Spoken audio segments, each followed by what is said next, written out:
Exam pattern पे आ जाते हैं जो सबसे इंपॉर्टेंट है। ठीक है, सबसे क्या क्या रहेगा। प्रिलिमिनरी जो एग्जाम होगा वो ऑब्जेक्टिव टाइप का होगा। ऑफिस असिस्टेंट और स्केल 1 ऑफिसर के लिए देख लीजिए कैसे रहेगा। देखो, ऑफिस असिस्टेंट के लिए रीजनिंग और न्यूमेरिकल एबिलिटी, मीडियम आपका कुछ भी ले सकते हो। 40 क्वेश्चन रहेंगे रीजनिंग के और 40 न्यूमेरिकल एबिलिटी यानी मैथमेटिक्स के रहता है, या न्यूमेरिकल्स करने के लिए। इसमें 40 मार्क्स रहेंगे, इसमें 40 मार्क्स रहेंगे। 45 मिनट में आपको 80 क्वेश्चन करने हैं। ठीक है, 45 मिनट में 80 question. Speed is the matter, तो सारी कुछ स्पीड ही है, बाकी क्वेश्चन तो आप करके जाएंगे ही। इसके बाद में रीजनिंग एंड क्वांटिटेटिव एप्टीट्यूड, ये इसको मैथ बोल लो। फिर से 40 और वही 45 मिनट में, तो सबके लिए वही एक ही तरीका है 45 मिनट में। तो प्रीलिम्स आपको, प्रीलिम्स हो गया 45 मिनट का। अब इसके बाद आता है मेंस, वो भी ऑब्जेक्टिव टाइप का होगा, यानी लिखना नहीं है। इसमें पहले ऑफिस असिस्टेंट के लिए मल्टीपर्पज जो ऑफिस असिस्टेंट है उनके लिए देख लेते हैं। 2 घंटे का पेपर होगा।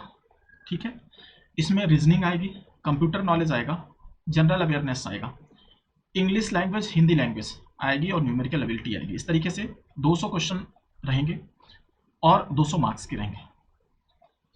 अब इसमें क्या है, इन दोनों में से आपका लोकल जो इंग्लिश लैंग्वेज ले लो या हिंदी लैंग्वेज ले लो, कुछ भी ले लो, लेकिन दोनों नहीं है, एक कोई ले लो। ठीक है, तो जो लोगों की इंग्लिश वीक है वो लोग भी रीजनल बैंक्स में बन सकते हैं आराम से, वरना बोला जाता है कि जिसकी इंग्लिश अच्छी नहीं है वो लोग बैंक में जॉब नहीं कर सकते। तो यहाँ पे इंग्लिश और हिंदी का ऑप्शन दिया हुआ। रीजनिंग रहेगी 40 नंबर की, कंप्यूटर नॉलेज रहेगा 40 नंबर का, जनरल अवेयरनेस रहेगा 40 नंबर का, लैंग्वेज रहेगा 40 नंबर का और न्यूमेरिकल यानी मैथ रहेगा 40 नंबर का। कुल मिलाकर के आपके जो मार्क्स रहेंगे वो समझ लीजिए कि टोटल 200 रहेगा, लेकिन जो रीजनिंग का नंबर है वो 40 क्वेश्चन में 50 नंबर रहेंगे, कंप्यूटर नॉलेज में 40 में से 20 नंबर रहेगा, जनरल अवेयरनेस में 40 में 40 रहेगा, जो लैंग्वेज रहेगी 40 में 40 रहेगा और न्यूमेरिकल एबिलिटी में 50 रहेंगे 40 में से। तो 2 जगह पे आपके 50 नंबर रहेंगे और ये नंबर काटे गए हैं कंप्यूटर से, बाकी सब पे 40 नंबर रहेंगे। तो कंप्यूटर को प्रेफरेंस कम कर दिया गया है और मैथ और रीजनिंग को प्रेफरेंस बढ़ा दिया गया।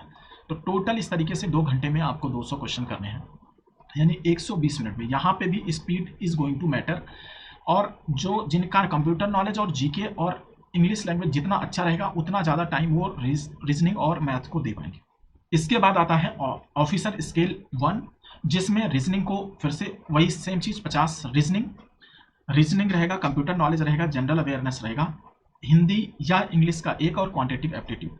इस तरीके से जो आपका रीजनिंग और क्वांटिटेटिव एप्टीट्यूड यानी मैथ है उसमें 40 क्वेश्चन रहेंगे 50 नंबर के, यानी 50 मार्क्स के। और इसमें भी कंप्यूटर नॉलेज का जो 40 क्वेश्चन रहेंगे उसके 20 मार्क्स रहेंगे। यानी अगेन क्या किया गया है कि कंप्यूटर नॉलेज को कम प्रेफरेंस दी गई है और उस प्रेफरेंस को उठा करके दे दिया गया है रीजनिंग और मैथ को।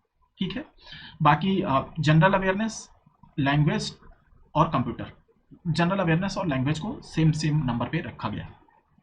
इस तरीके से आपका मेंस हो जाएगा जो कि ऑब्जेक्टिव टाइप होगा और सभी में नेगेटिव मार्किंग है। अब जो एक्सपीरियंस वाले लोग होंगे उनको वो कम होंगे, उनकी वैकेंसी भी कम है और कम लोग होंगे, उनको सिंगल लेवल एग्जाम देना है और यही मेंस दे देने हैं। तो मेंस का जो पैटर्न है सिमिलर टू दैट उसी के है, तो ये सेम तरीके से उनका भी हो जाएगा। इनमें डाटा इंटरप्रिटेशन, जो quantitative aptitude and data interpretation add हो रहा है, बाकी कुछ और ज़्यादा नहीं है। और सेकेंड लेवल के लिए ऑफिसर जो स्पेशलिस्ट कैडर होंगे उनका भी प्रोफेशनल नॉलेज का एक पेपर होगा। उनमें प्रोफेशनल नॉलेज मतलब वो जो लेके आए, बाकी स्पेशलिस्ट के लिए थोड़ा सा उनका अपना वाला ऐड किया जा रहा है। स्केल 2 ऑफिसर के लिए भी सेम कर दिया गया है।